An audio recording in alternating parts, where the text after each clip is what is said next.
皆様こんにちは。前回の仁淀ブルーからの続きです。ニコブチから桂浜に行きたいと思います。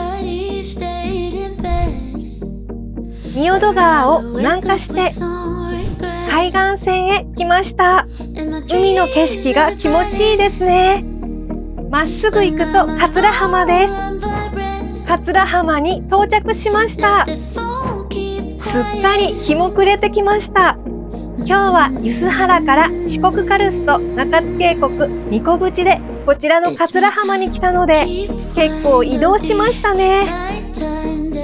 こちらが桂浜です。靴は砂まみれになってしまいましたが潮風が気持ちいいです。癒されますね。波が高いですね。こちらは遊泳禁止となっています。桂浜は弓状に広がる白砂青松の美しい海岸で古くから月の名所と知られ、高知の民謡よさこい節にも歌われているそうです。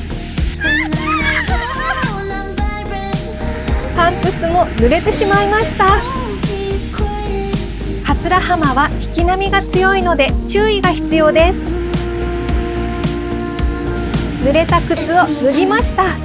波の手前が安心ですが小さいお子さんは行かない方がいいですね。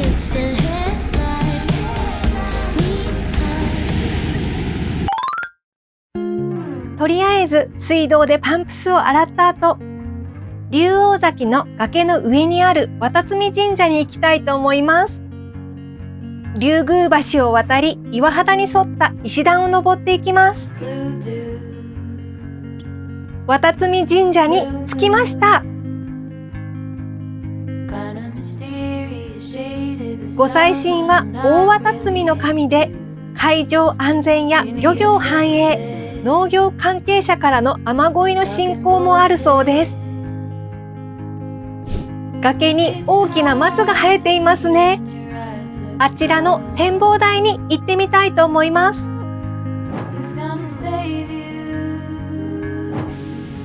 こちらからの景色も素敵です。松が生えていると和の風景になりますね。いい眺めですね。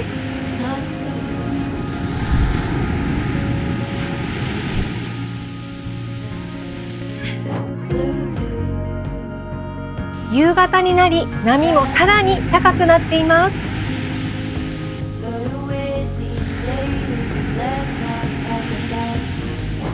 そしてこちらが坂本龍馬の像です。大きいですね。高さは約 5.3 メートルあるそうです。また期間限定で銅像のすぐ真横に像と同じ高さの特設展望台が組み立てられるそうです。前回の足摺岬に行った時にもジョン万次郎の巨大な像がありました。土佐偉人像は全部で16体あるそうです。綺麗な夕日ですね。夕暮れになりましたので高知市内へ戻りたいと思います。高知市内に着きました。ホテルにチェックインしてお夕飯を食べに来ました。黒豚の笑い節とカツオの三種焼き、塩カツオのたたき丼を注文しました。カツオ尽くしですね。美味しいです。どれも美味しかったです。おはようございます。開園と同時の8時半に龍河洞に来ました。場所は高知市内から車で約40分です。龍河洞の入り口です。とても楽しみです。こちらの龍河洞は日本三大鍾乳洞の一つでとても有名なスポットだそうです。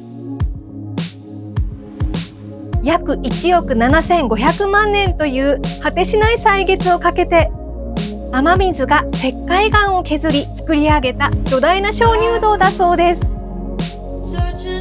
頭をぶつけないように注意してください。道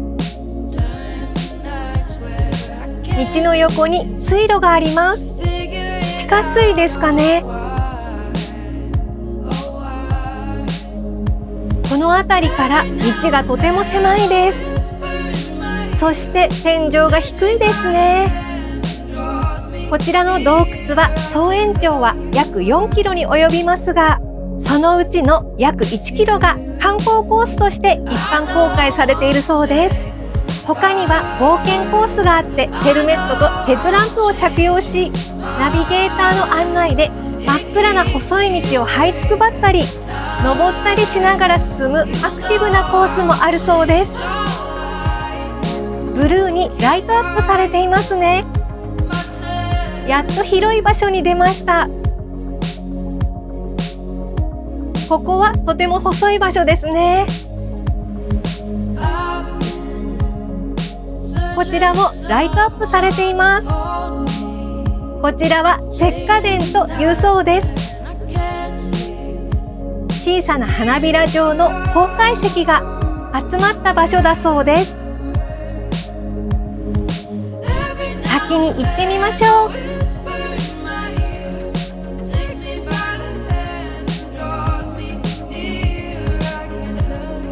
こちらは先人の間だそうです。2色にライトアップされていますね。この場所はかなり天井が高い場所なんだそうです。大きな空洞なんですね。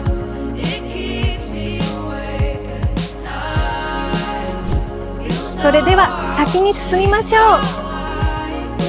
う。とても狭い抜け穴を通っていきます。今度は幅も狭くなっていますね。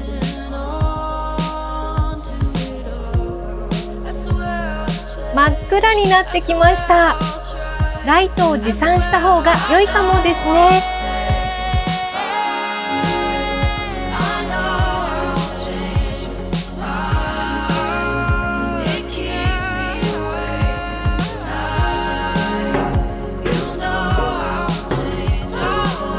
何かありますね。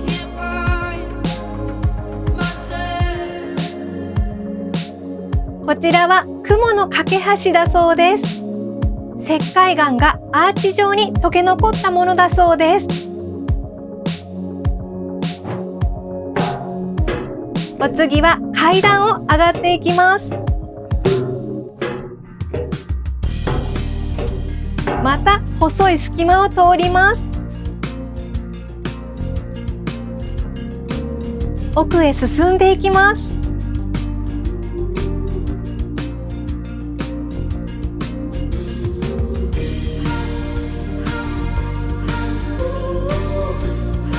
奥に何かありますね。こちらは記念の滝です。洞窟内の最大の滝で高さは11メートルあるそうです。ブルーにライトアップされていて綺麗ですね。そしてこちらは前の千本です。多種多様な鍾乳石が広がるエリアです。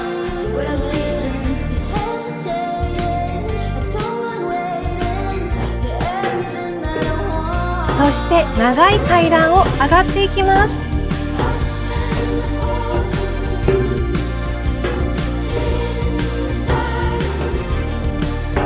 洞窟内は高温多湿なので息が上がりますね。また暗い場所を歩いていきます。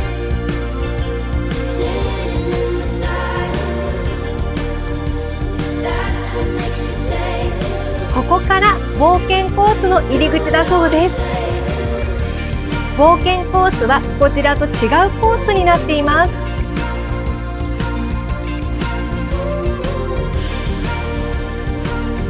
こちらは奥の千本です。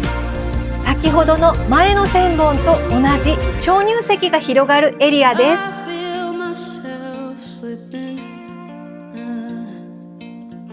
ここは天井が一番低いかもですね。頭をぶつけそうです。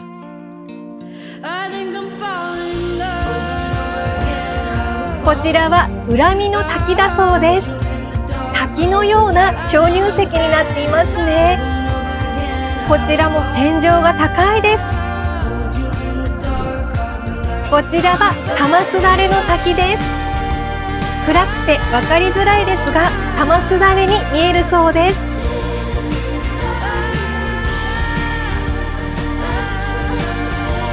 まだまだ続きます。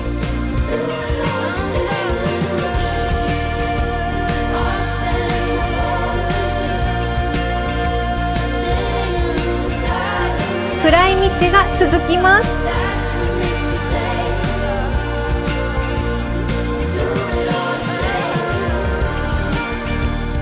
またまた狭い通路です。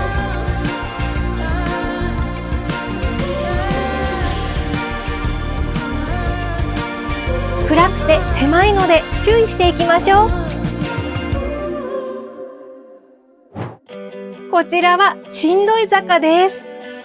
名前の通りしんどいのでしょうか。こちらも広い空洞になっているんですね。長い階段を上がっていきます。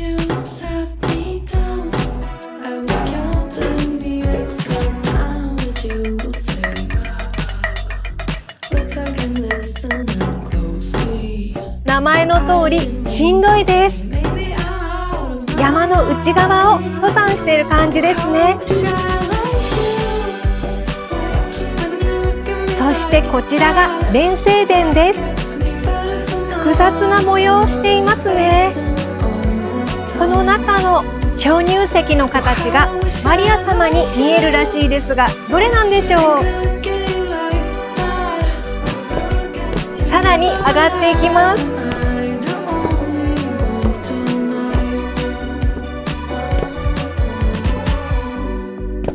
今度は下りです。